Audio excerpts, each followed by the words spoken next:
दोस्तों, रूस ने पहली बार चीन को खून के आंसू रुलाया है। और चीन को सबसे ज्यादा भरोसा जिस देश पर था, वही देश आज चीन को घर से धक्के देकर बाहर फेंक रहा है। इस चीन ने हमारे देश को बहुत ही ज्यादा ब्लैकमेल करके मजबूरी का फायदा उठाकर भारत को भी खून के आंसू रुलाया था। लेकिन शायद आज हमारा बदला पूरा हो गया है। रूस ने हमारा वह बदला लिया है जो आज से पहले भारत ने कभी भी नहीं लिया था। लेकिन आज भारत को अच्छा भी महसूस हो रहा है और बुरा भी, क्योंकि हमारे भारत का इतना बुरा दिल नहीं है जो किसी को मुसीबत में देखकर जश्न मनाएगा।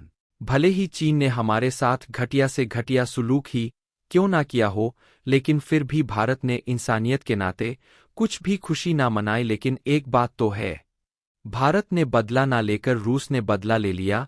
वह कैसे भी लिया हो, लेकिन बदला लिया है। तो आइए जान लेते हैं कि रूस ने चीन के साथ ऐसा क्यों किया जो चीन रात भर सिर्फ और सिर्फ रोता ही रहा। लेकिन उससे पहले भारत सरकार ने जो इंसानियत दिखाई है, उसके लिए इस वीडियो को एक लाइक करके चैनल को सब्सक्राइब जरूर करें और बेल आइकन को जरूर से ऑन रखें, ताकि हमारी हर आने वाली वीडियो की नोटिफिकेशन आपको समय पर मिलती रहे। तो चलिए शुरू करते हैं। दरअसल हाल ही में एसीओ का एक समिट हुआ, उसमें प्रधानमंत्री श्री नरेंद्र मोदी तो नहीं गए। ऐसे में दो सबसे बड़े लीडर यही थे, पुतिन और शी जिनपिंग जी। जी हाँ, दोनों देशों के बीच में पहले तो मीठी मीठी बात ही हुई, लेकिन उसके बाद जैसे जैसे समिट आगे बढ़ी, दोनों तरफ से तलवारें खींचने लगी। और तलवार खींचने का कारण था दोनों देशों के बीच में कई बार डिस्प्यूट।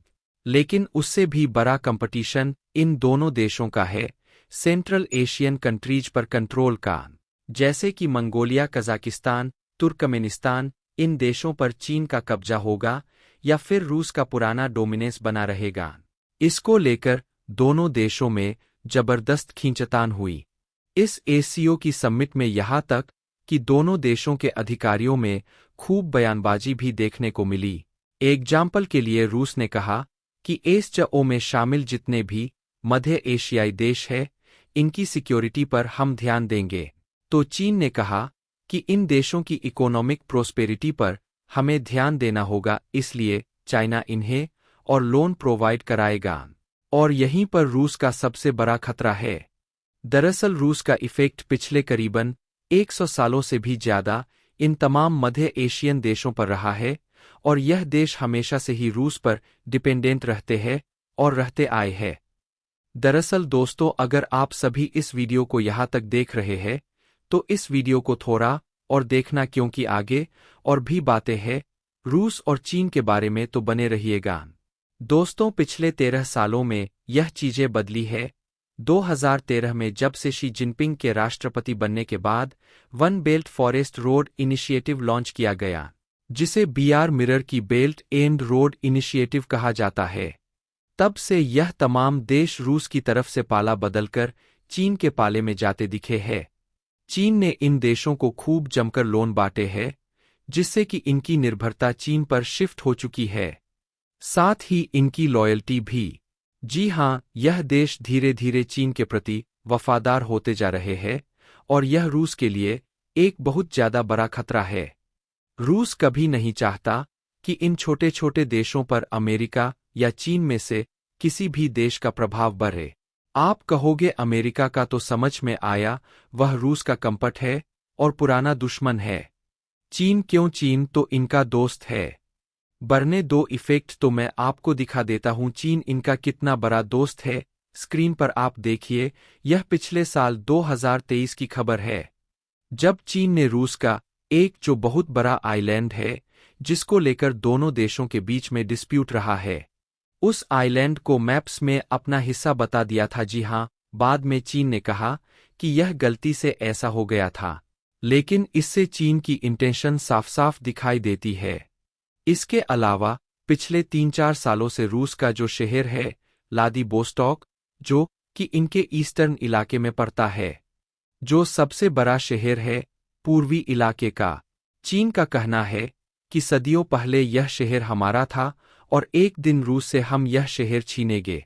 यानी कि इस बात से रूस अच्छी तरह वाकिफ है कि ज्यादा ताकतवर चीन उसके लिए भी घातक है।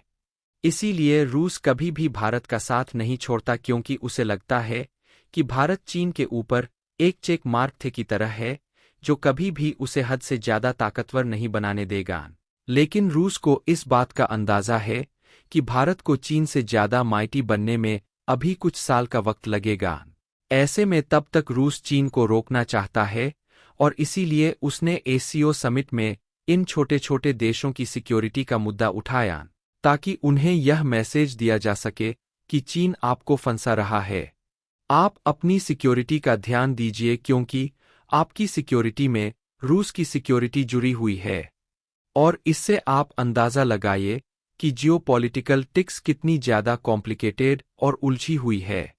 जहां सुबह दो ताकतवर नेता कहते हैं कि हम अपने रिलेशंस के इतिहास की हाइट्स पर ले जाएंगे, शाम होते होते वह एक दूसरे की काट करने लगते हैं, और अगली सुबह होते होते ऐसी बड़ी डील करते हैं। दोस्तों, चीन की बैंड बजनी शुरू हो गई है, और चीन चक्की में गेहूं की तरह पीस रहा है। और दोस्तों, पता नहीं रूस इसके साथ क्या क्या करेगा और कब तक करेगा। आप सभी को याद होगा कि कैसे रूस ने यूक्रेन की कैसे बैंड बजाई थी। वैसे आप सभी की इस पर क्या राय है, आप हमें कमेंट बॉक्स में जरूर बताएं। आप सभी को यह वीडियो कैसी लगी? अगर अच्छी लगी है तो इस वीडियो को एक लाइक करके चैनल को सब्सक्राइब करें और बेल आइकन को जरूर से ऑन रखें, ताकि हमारी हर आने वाली वीडियो की नोटिफिकेशन आपको समय पर मिलती रहे। तो चलो हम मिलते हैं ऐसी मज़ेदार और इंटरेस्टिंग वीडियो के साथ। तब तक के लिए बाय।